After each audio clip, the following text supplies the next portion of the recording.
July 20th, 1969. Apollo 11's lunar module lands on the surface of the moon. The moment is broadcast live to a worldwide audience. 19 minutes later, Buzz Aldrin joins Neil Armstrong on the lunar surface. Armstrong and Aldrin spend approximately 2.5 hours collecting rock samples and reporting their observations back to NASA. Although the broadcast was considered live, the truth is NASA had a very extensive transfer system where the signals were received in Australia, sent across the oceans, went through multiple computers. Anywhere along that line, they could have gone in and edited out things they didn't want people to hear, cut off things they didn't want people to see, and changed it rather than from a live broadcast into a sort of pre-planned, almost scripted, delayed broadcast. Apollo 11, Houston, do you have a little white dot? So NASA asks what's there, and moments later Apollo comes back with, "These babies are huge, sir, they're enormous." Things like, "Oh my God, I'm telling you, there are other spacecraft out there lined up on the far side of the crater edge. They're on the moon watching us." That's about all we can make out. This is incredible. A record of 2 astronauts openly discussing possible extraterrestrial spacecraft. And we're not talking just one light in the sky here. There are multiple ships parked right there observing their actions. Supposed sighting by the crew of Apollo 11 has never been officially acknowledged by NASA, but it is just one of many strange observations reported on the surface of the moon. Does our government and NASA already have knowledge of extraterrestrials on the moon, and possibly even on Mars?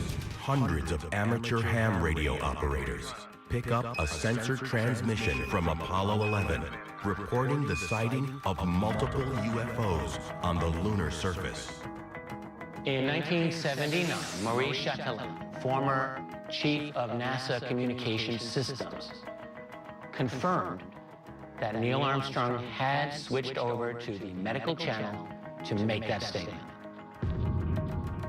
This switching communications to another line makes a lot of sense because all the astronauts had a private line directly to their personal doctors where they could talk about things that they didn't want the general public to hear. Our files suggest that on the Apollo 11 moon landing, NASA was prepared for them to encounter UFOs. For their mission, they were given a secure system designed to censor radio transmissions before they reached the public. According to the files, Apollo 11 had 2 more strange encounters during their mission. Many believe they were being monitored by some otherworldly presence. The Science Digest published a story from astronomer author James Mullaney in July of 1977. The crew of Apollo 11, during the first moon landing, reported that their capsule was paced by what appeared to be a mass of intelligent energy. This is really astounding. A mass of intelligent energy? These are actual astronauts openly discussing an encounter with some kind of inhuman entity.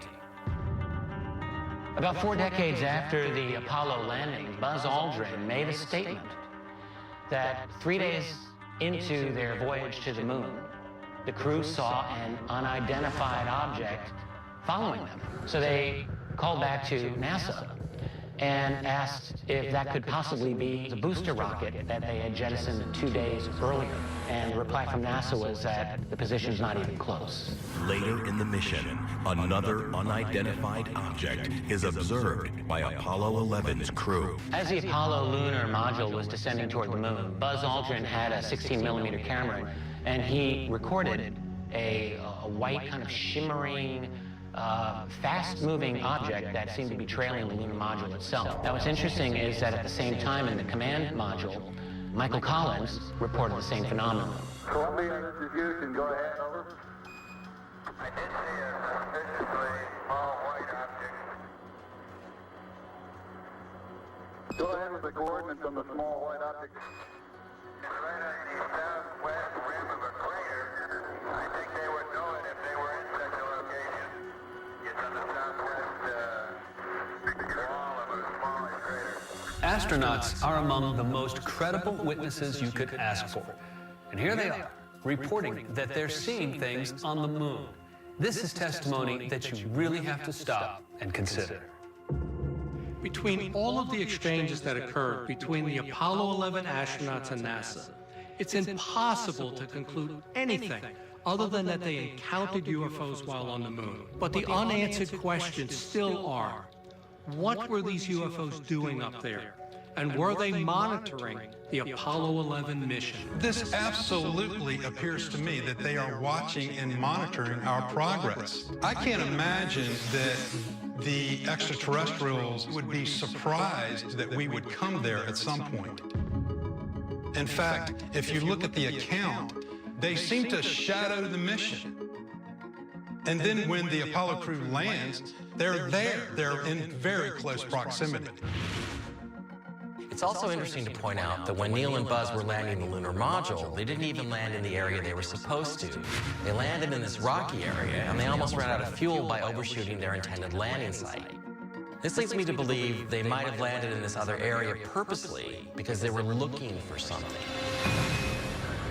Attempts to investigate Apollo 11's original transmissions hit a dead end.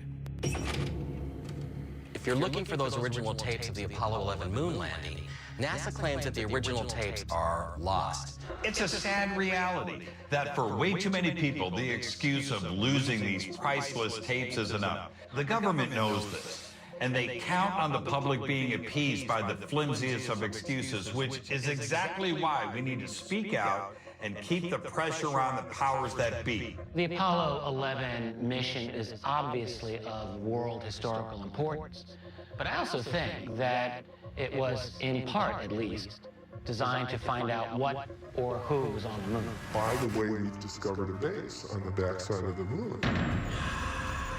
And I thought, oh my God, this kid is giving me information he shouldn't be giving me. And I'm a little concerned if somebody walks in there now that we're both in jeopardy, because there's a huge breach of security. Can you imagine hearing this kind of news? This was way before we had even landed on the moon. And now we find out that someone or something already has bases there. And this wasn't just something that Carl Wolf heard. He saw an actual photograph, too. I saw these huge structures, domed and spherical buildings, what appeared to be towers. Some of them reminded me a little bit of radar domes or something of that nature. They were massive structures. The fact that he witnessed something that was kept secret at the highest levels of government must have been very stressful to him. I think that Carl came forward with the story years later because he felt that people should know the truth. Is it possible that Carl Wolf actually saw a base on the moon in that photograph? 5 lunar orbiter spacecraft were sent to the moon to gather photos of possible landing areas for the Apollo missions. And it's really no surprise to me that they might have found something else. Those images were not sent initially to NASA. They were sent to the NSA, who studied them for their own intelligence purposes.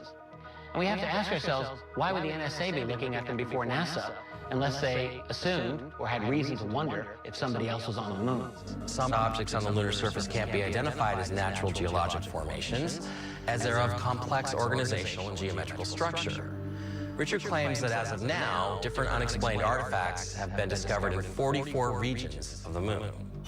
There are those who believe that NASA had 2 objectives when they sent astronauts to the moon.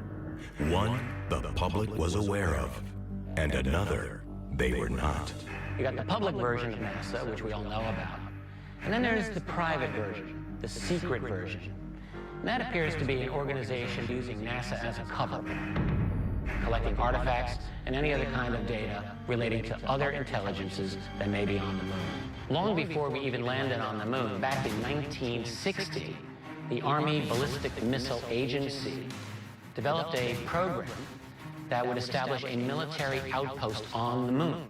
They called it Project Horizon. Lieutenant General Arthur Trudeau wrote a letter to President Eisenhower stating that the lunar outpost is required to develop and protect potential United States interests on the moon and to serve as a base for further exploration into space.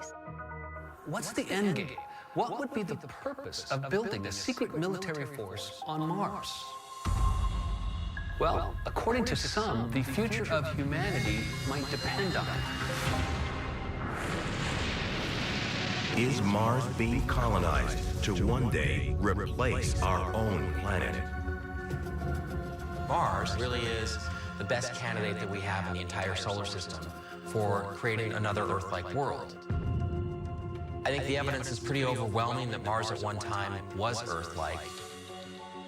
Most of the atmosphere of Mars now is carbon dioxide, which is a great energy source to grow plants.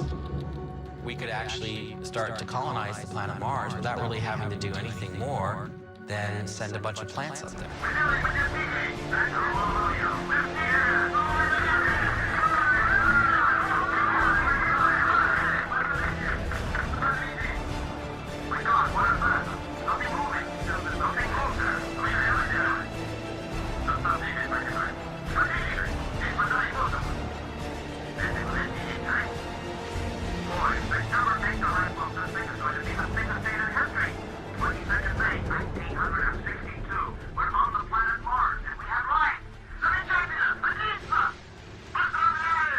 Look around. There are clues all around us about how fragile our planet is.